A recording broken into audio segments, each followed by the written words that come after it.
Hello, everyone. I welcome you to another learning workshop. This one I've titled Unaware of Power Dynamics at Workplace.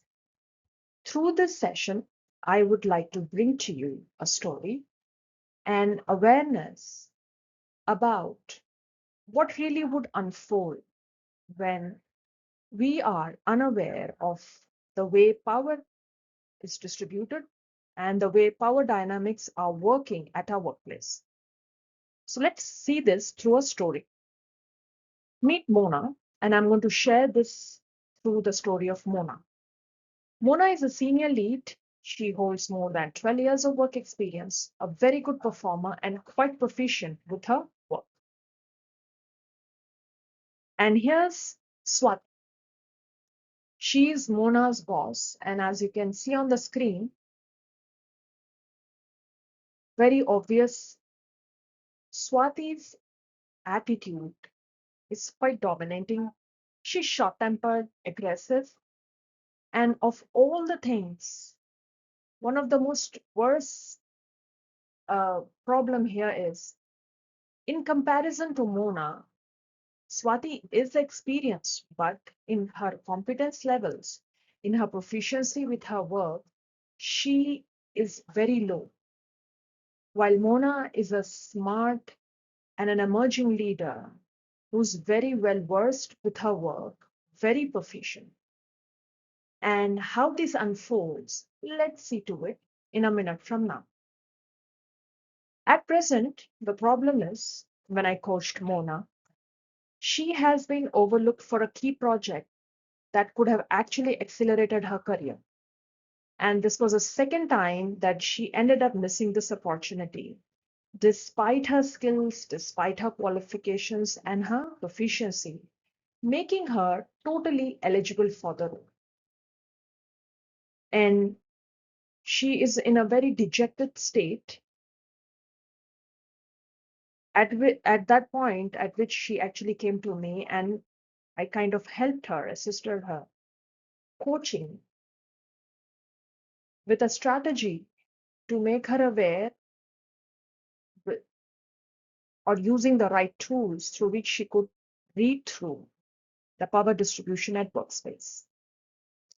So this Mona, dejected, disappointed, and her career going through a kind of stagnation. That's what keeping her all the time stressed and overwhelmed because she feels that she's just not making any headway in her career.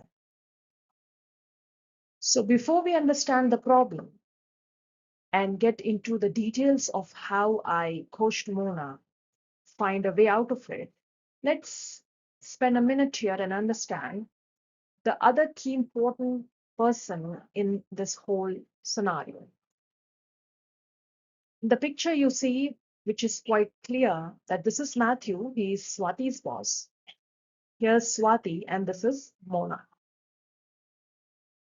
Now, when I started coaching Mona on the issue, she actually came to me with a very dejected, disheartened state of mind and was not really able to articulate the main issue behind her disappointed self because she couldn't really pinpoint what was going wrong.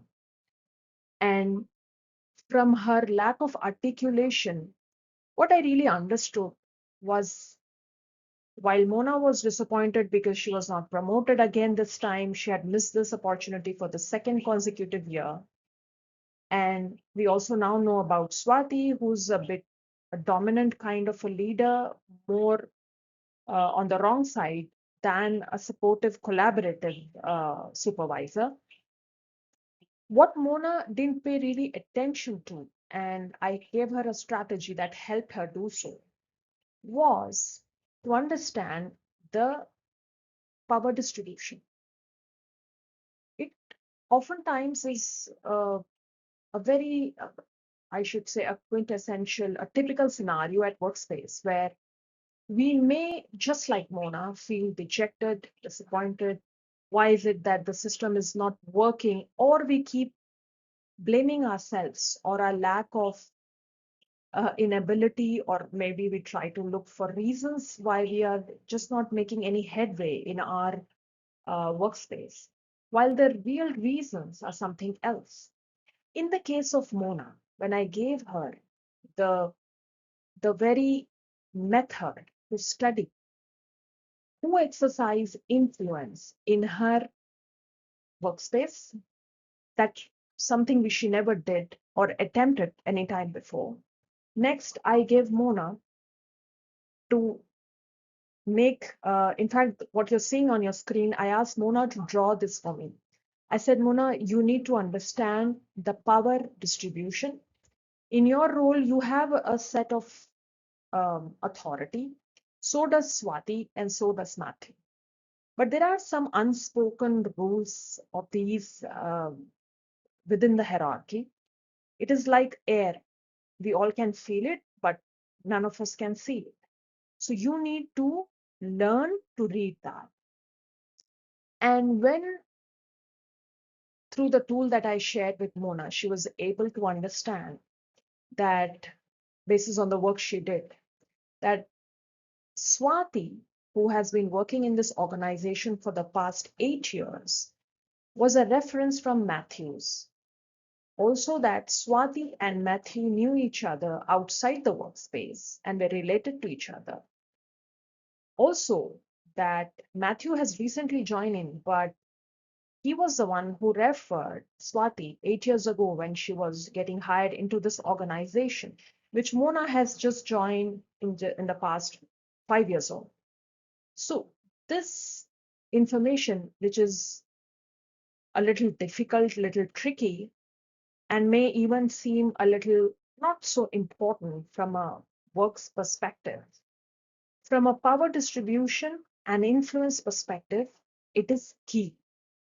So when Mona learned through the tools and got these insights,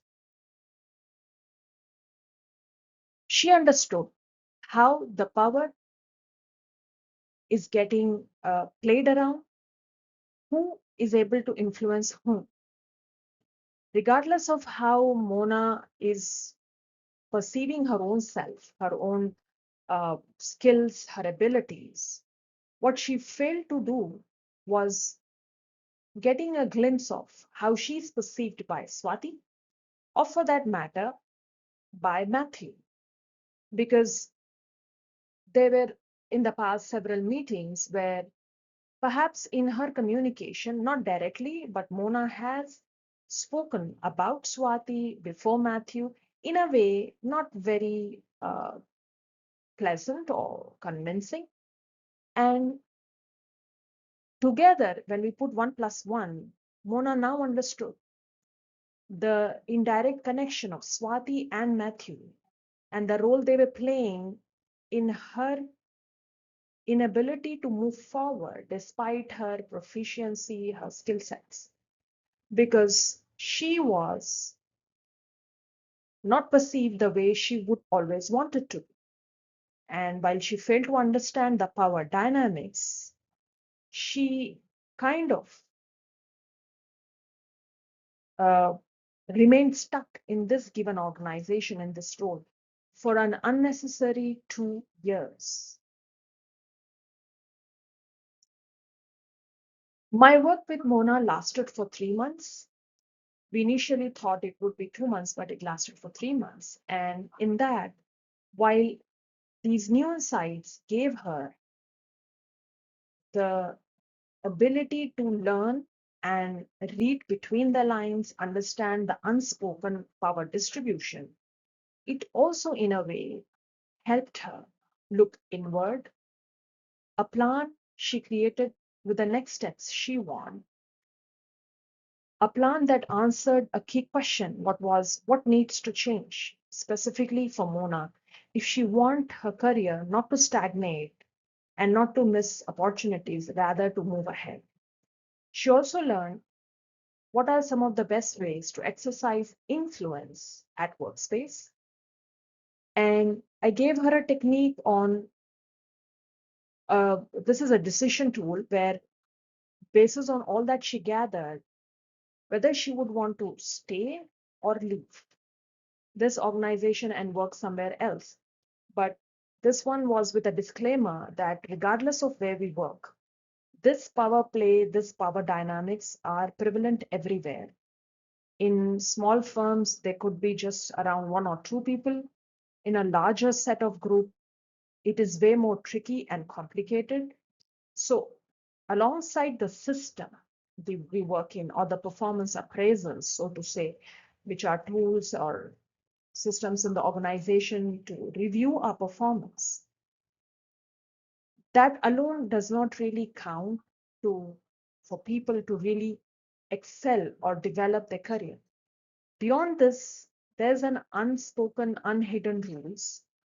And if one learns how to really navigate that unspoken and unwritten rules, the unseen distribution of power, and who's able to influence whom, that insights really help anyone for that matter, just the way they did for Mona, to understand the short and the long term consequences of being in that situation or finding their way out.